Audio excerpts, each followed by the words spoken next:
Hello, hi. Today evening we are going to discuss how to maintain plants. Let me start with giving you a few tips. The first tips, the first tip which I would like to share with you is the arrangements of plants. Normally, in any garden, they used to keep the plant grow bags in a straight line, something what we called as rectilinear positions. uh, Something like keeping all the grow parts in a straight line. Now, that consumes hell a lot of space as well as the maintenance.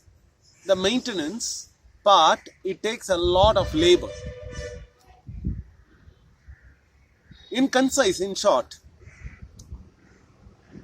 arrangement of plants, arrangement of grow bags or grow pots or whatever you have in a certain pattern gives you a lot of leverage in terms of maintenance.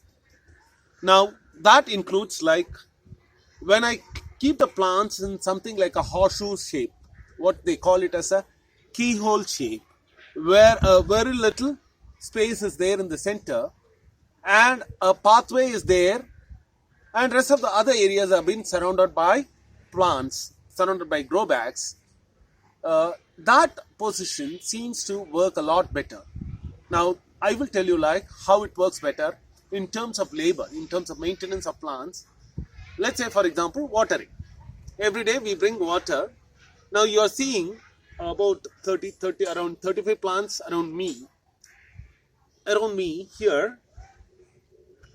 Now I have arranged this particular thing something somewhat similar to keyhole garden pattern. There are various patterns in gardening. They say like keyhole garden, spiral garden, rectilinear garden. Now these are all names given to the pattern in which the grow bags or grow pots are arranged. Now here I am inspired by the keyhole pattern and I placed all the grow bags around me. There are about 34 grow bags precisely, and I have taken a care such that plants are being alternatively being arranged with their varieties. What I mean is, I have not kept a group of plants of the same variety clubbed together. Now, that's what we call it as a monocrop cultivation methods. When a bunch of same crop, when insects or any invader sees it as a food, it sees a hell of a lot of food being arranged at one place. Now, this arrangement, I have kept the outer boundary with the outer boundary is being kept as a protective layer, something like our javans. The outer layer is filled with the plants that is something similar to our javans who protect us. You are seeing aloe vera, turmeric, and here you come basil,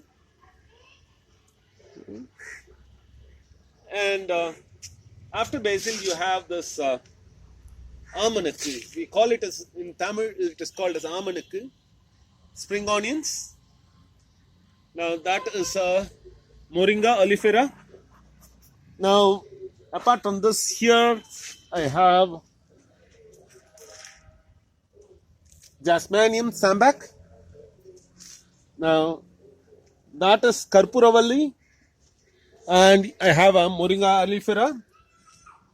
And after that, I have my aloe vera, and I have planted few Karpuravallis to protect the plants.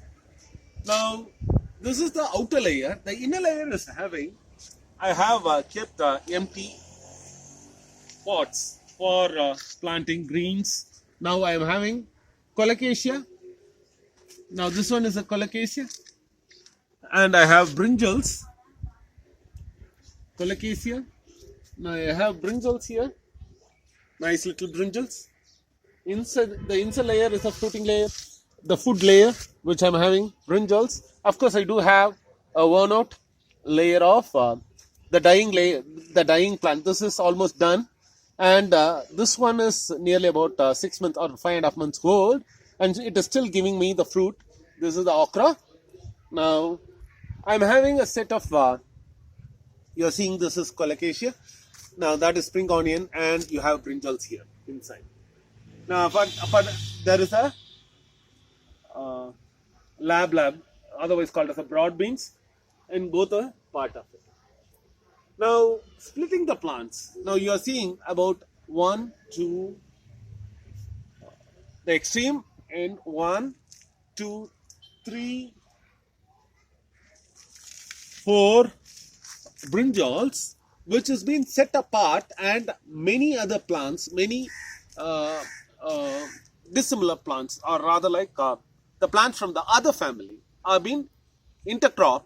Now this will help me to protect the plants. For example, I will give you an example here. Now this brinjal is affected by aphids. Look at this.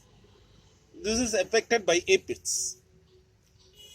Now, whenever you see ants in your plant, it means that ants is not just a destroyer, but something is staying in your plant, and ants makes use of that. Now you are seeing red ants.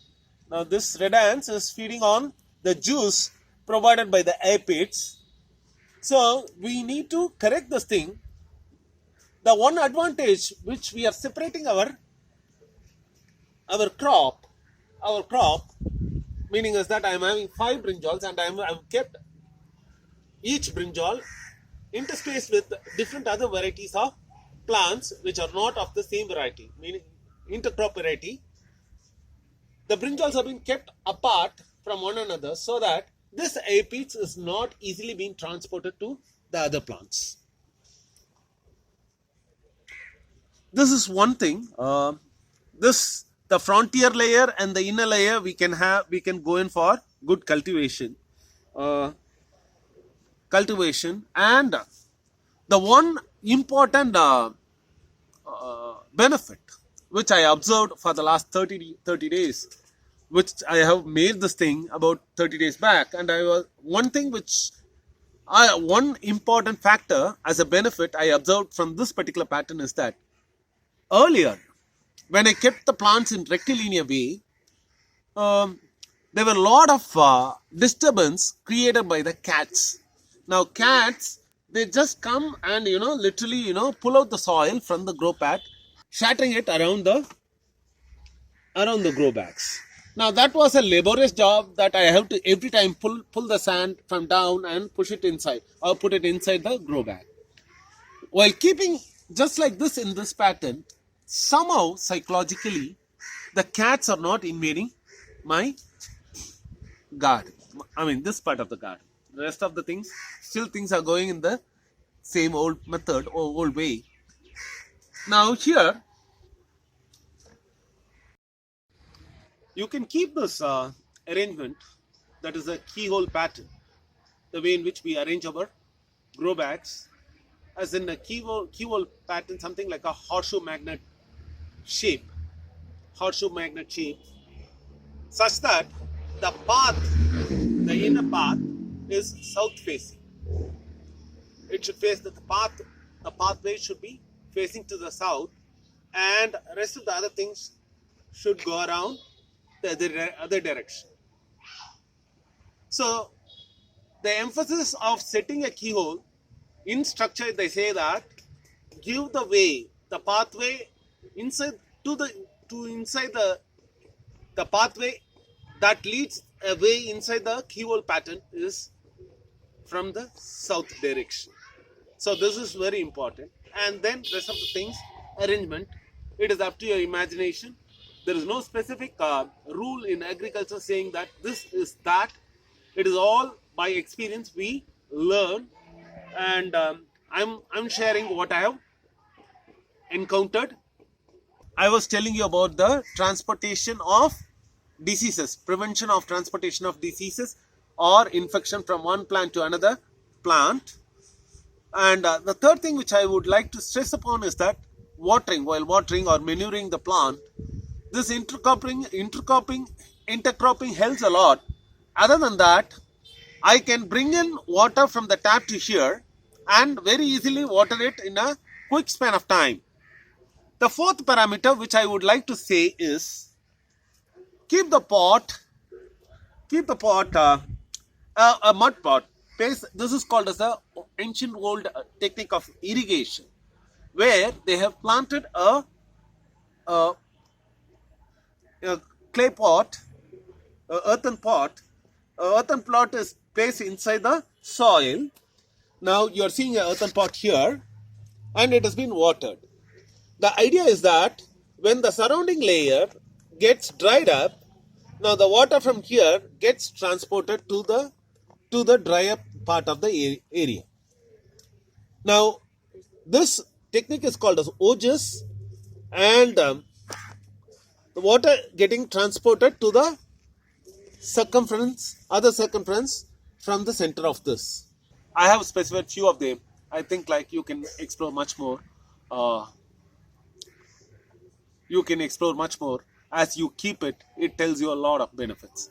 These are the salient benefits which I have seen by my experience. Okay, thanks for watching this video. I am signing off this video with Aditya. We will see much more in the following weeks. Cheers.